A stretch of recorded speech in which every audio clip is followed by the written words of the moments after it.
কবিতা আবৃত্তি করব। কবিতাটির নাম শৈশবে নূর নবী। কবিতাটি লিখেছেন কবি ফরুক আহমদ।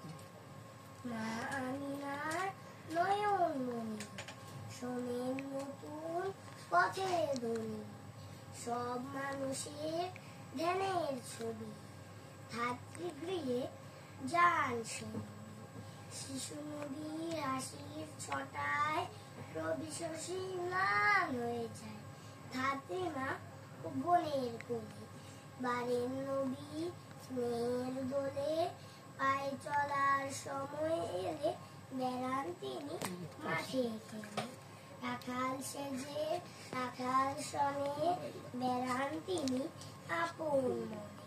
দিনের পরে দিন চলে যায়, মাসের পরে বছর ফুরায়, আবার নবী আসেন ফিরে সেই চেনা ঘর আপন নিয়ে।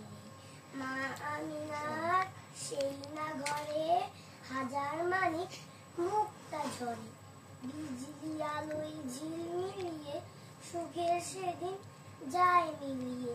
সেই শিশুকে একলা রেখে মা দাদা যান দুনিয়া থেকে, শিশু নবী সব হারায়ে বাড়েন সদ দুঃখের ছায়। মাশাআল্লাহ মাশাআল্লাহ।